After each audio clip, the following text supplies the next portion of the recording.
Magandang araw sa inyong lahat mga kababayan. JDB uli ang inyong abang lingkod. So narito tayo ngayon sa Loton. Ito ho yung actually ito yung Liwasang Bonifacio. Yun ang nasunog na post office. Yan yung post office building.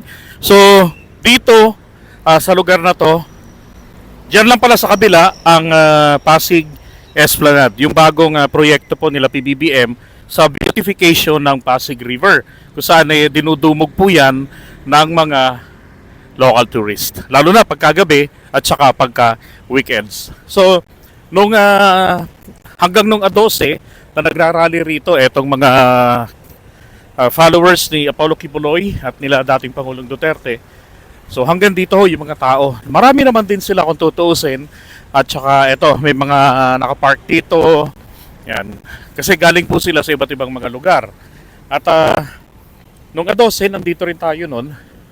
Kaya lang ang napansin natin, hindi na ho sila kasing dami kumpara nung unang araw nila na talagang hype na hype yung mga tao.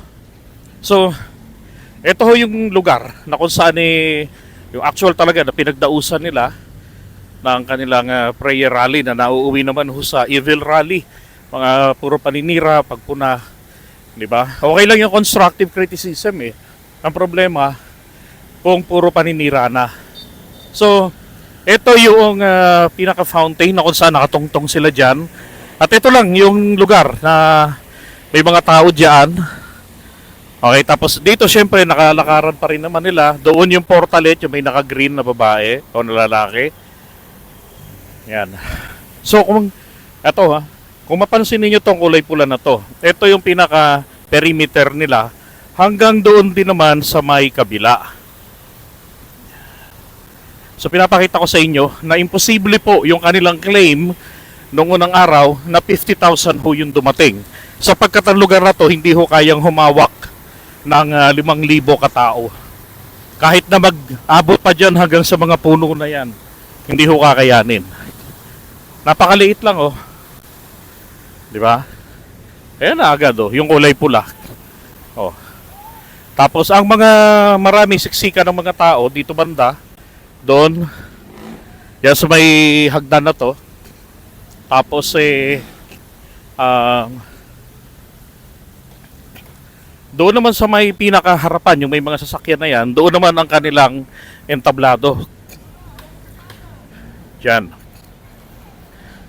So rito sila nagsasagawa ng prayer rally nila na nauwi sa cursing again. Tapos Jericho March, yung ginaya nila sa Biblia, na 7 araw ay pinaikutan nila ng puro walang armas kundi pagpupuri lamang sa Diyos.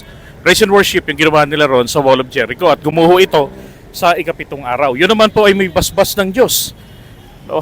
Ngayon, ang nangyari, ginaya nila ito dito sila nagpapaikot-ikot. Sisimulan nila rito ang march ng Jericho, yung Jericho March nila, palabas dyan sa kalye na yan. Then gagawin sila rin sa mga puno. Mula rin sa pinanggalingan natin kanina, paikot dyan sa may post office na yan sa harapan. Hanggang doon, kalsada uli yan, dito uli. Pasok rito pabalik. So for entire span of time na nandito po sila, ganun ang ginagawa nila rito gabi-gabi, hoping na mapapabagsak nila ang gobyerno. Mapapaguho nila ito. Katulad nung sa Jericho Wall. Ang problema, sila ho yung gumuho dahil ngayong araw na to, yun ang ito na yung pinaka-ultimatum ng show cause order. Pero kaninang umaga, mga alas 8:30, ay nag-submit na ng compliance ang kampo ni Apollo Kibuloy sa Senado. And then, ang Kongreso naman, ang House of Representatives, ay nakiusap noong Martes ng hearing ng legislative franchise si Atty. Topacio na pagbigyan na makausap niya naman etong si Apollo Kibuloy at pagbigyan hanggang ngayong araw ng Biyernes. At kung hindi magagawa ni Apollo Kibuloy na mag-commit na siya po ay dadalo na magpapakita at igagalang niya ang Kongreso, kikilalanin niya yung jurisdiction. Ayaw niya kasing mag-submit sa jurisdiction. Lagi nilang sinasabi na ito ay violation sa kanyang karapatang pantao. It's a human rights violation. Anak ng putya. Yung ibang mga presidente, mga senador, di ba? Mga taga Court of mga taga Supreme Court pa, napapapunta ho sa mga committee hearings. Pero bakit itong si Apollo Kibuloy, feeling niya talaga, he is above else, di ba? Well, ngayong araw na to, napatunayan lang, no one is above the law. At huwag niya nang subukan pa talaga dahil baka dumating ang epekto naman sa House of Representatives ay matuluyan siya na maipakulong dahil nga po, ngayon, araw na ito, ang huling araw ng palugit na hiningi po, ipinakiusap ni Atty. Topacio. And then, pinakita na rin sa TV ang lugar kung saan po ang detention cell o detention area o magiging kulungan sa madaling salita nito ni Apollo Kibuloy.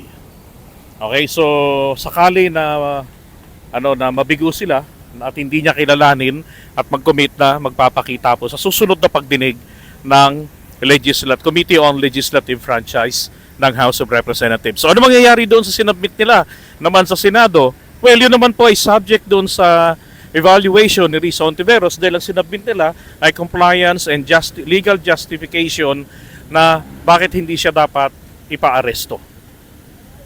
So tatagal ito siguro mga ilang araw, maybe by next week na ito mababasa ni Risa Hontiveros or maa-actionan niya.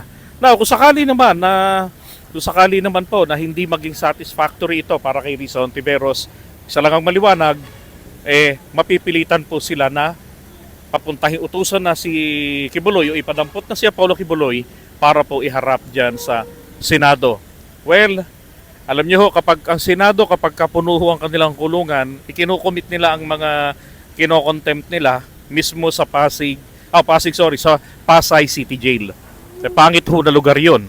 Hindi katulad dun sa House of Representatives, palagay ko mas mainam, piliin na lamang po ni Kibuloy na magpakulong doon sa House of Representatives at pag may mga pagdinig sa Senado, dadalhin na lamang siya. Mas maganda pa yung ganon.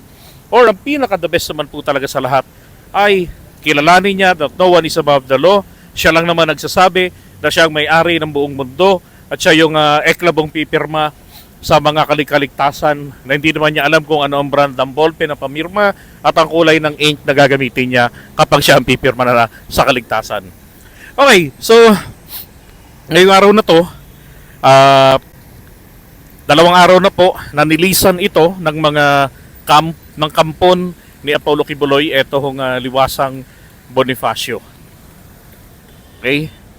Dito rin, siguro, yun, same night yun mga kababayan, nung nakunan ko itong lugar na ito, na merong imahe ng kanilang mga props na usok na parang akmang lalamunin sila. Tapos sa ibabaw ng entablado ay merong mga demonyo na nakadungaw sa kanila.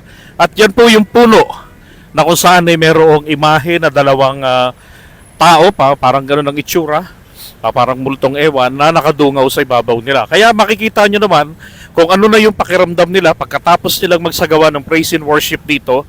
At pag dumating na yung mga demonyo ng mga politiko at mag-uudyok sa kanila na magalit sa gobyerno. So, nakikita nyo talagang isinisigaw nila yung mga chanting nila, sinungaling, BBM resign, magnanakaw, budol-budol man, yung mga ganon. So, madali salita, hindi po talaga ito ay godly prayer rally in solidarity para kay Apollo Kibuloy. Maliwanag na maliwanag, ito nga po ay talaga namang anti-BBM rally. And then dumating na rin nga nung 12, di ba? Sina dating Pangulong Duterte, Pipi Sara, Bato de la Rosa, Robin Padilla, at kung sino-sino pa na ina-expect ng lahat since it was announced, lalo yung pagdating ni PRRD, it was announced ng SMNI, hindi ho naman nakahatak ng maraming tao. So sabi ng mga bubwit, kaya naman daw nagdatingan ng mga yon, ay pangungunahan nila ang marcha papunta ho ng palasyo ng Malacanang. Na tiyempo naman na wala po si PBBM dito. Kaya lang ang nangyari ho, natapos na ang kanilang mga pagsasalita rito, pero hindi ho dumadami yung crowd. Kahit na ito po ay televised sa internet, merong mga nasa 35,000 halos ang isang account nila, ang mga live viewers, pero hindi po man lamang nagsisipunta rito yung mga nasa malalapit na lugar lamang. Sila lang din, at ang kapansin-pansin, yung mga naunang araw na nandito, hindi na po nagbalikan bagkos ang nakadagdag yung mga Sara supporters, mga nakaberde. Yun ang mga dinatna namin dito ni Go Philippines nung kami ho ay magpunta. At sinabi nung kanilang oras ng pananalangin bago sila magtapos ay mananatili sila rito at magkita-kita kinabukasan. Pero nangyari ho, ayon dito sa mga vendors, that same night ay nag-evacuate na rin po sila. Tama lang rin naman na ginawa nila ito kasi nga katulad kanina ho bago kami dumating dito umulan kanina. So isipin nyo yun, di ba? Dapat ho naiisip yan ni Apollo Kibuloy na kesa sa hayaan niya yung mga miyembro niya na magsakripisyo, pero there's an easy way naman, di ba, para matapos na lahat ng ito. Total, ang request naman nila is to have a day in court at yun na nga po, di ba? Nagdesisyon na ang DOJ na mali po ang piskalya ng Davao City at ipinag-utos na isampa ang kaso sa Davao City. Tapos i-request nila ito sa korte na ibato ang mga kaso ni Kibuloy dito sa Metro Manila. Kasi sobrang makapangyarihan ni Kibuloy, sobrang lakas ng impluensya. So meron talagang conflict of interest. Kung tutuusin, kaya hindi po talaga dapat na doon ay dinggin ang mga reklamo laban kay Apollo Kibuloy. At maging sa mga politiko, sobra-sobra ang kanyang lakas doon sa mga politiko, na to the point na na nagiging inconsistent itong sila Bato de la Rosa. Dahil imagine, pumunta sila rito sa rally samantalang merong contempt na nakahain dito kay Kibuloy, tapos sinuportahan nila. So it shows na na may problema sa leadership o hindi kayang swituhin ni Senate President Mig Zubiri etong kanyang mga kasamahan sa Senado. Di ba? Pero ngayon, ang maganda ho rito, malaya na po uli at safe na safe etong estatwa rito ni Andres Bonifacio. Dahil ang Jericho March ay nakapagpaguho ng lugar na iniikot-ikutan nila. Mabuti na lamang po hindi sila malakas sa Diyos dahil wala hong naguho rito. Pumanghilang yung lugar o nadagdagan lang yung baho ng lugar at nagkabundok-bundok na basura. Pero okay naman na masipag naman po yung mga taga-KOJC, mga volunteers na maglinis pagkatapos ng kanilang pagdadamba rito. Bumuntok ang basura doon pero naligpit na rin. Meron silang provided na portalet dito. Diba? At salamat naman sa Diyos. At umulan kanina, so kahit papaano ay nadilute yung mga ihi, yung mga mapanghi rito sa paligid ng liwasang Bonifacio. At naman po ang mayor ng Maynila ngayon, ayusin ito at ibalik sa dating ganda katulad ng ginawa ho ni dating Mayor Isko Moreno at bantayan para hindi ho maging pugad na tambayan ng mga street dwellers. Ito hong Freedom Park o ang liwasang Bonifacio. Alright, so sa mga nag-aalala kung napaguho ba nila, hindi ho nila napaguho si PBBM kahit binalita roon sa Mindanao, sa Davao, sa Davao na lumusob na ang mga supporters niya sa Malacanang. Nako, wala ho. Hanggang dito lang sila nagpaikot-ikot. Tapos nagdesisyon na rin sila na wag nang ipagpatuloy ang pagtira dito, ang pagrarally rito. Yan. So safe na safe po, walang gumuho. Okay, gumuho lamang ang kanilang pride dahil po sa pagkapahiya na no one is above the law talaga. So, ganun pa man, kailangan talaga nilang sumunod or else magiging mabigat ang buhay para kay Apollo Kibuloy. 'Di ba? Kaya sabi nga, mensahe nga ni Senyor Aguila, welcome to the jungle. Alright, so ang inyong kapaglingkod, JDB. Maraming salamat sa inyo. Kita-kits muli tayo. Bye.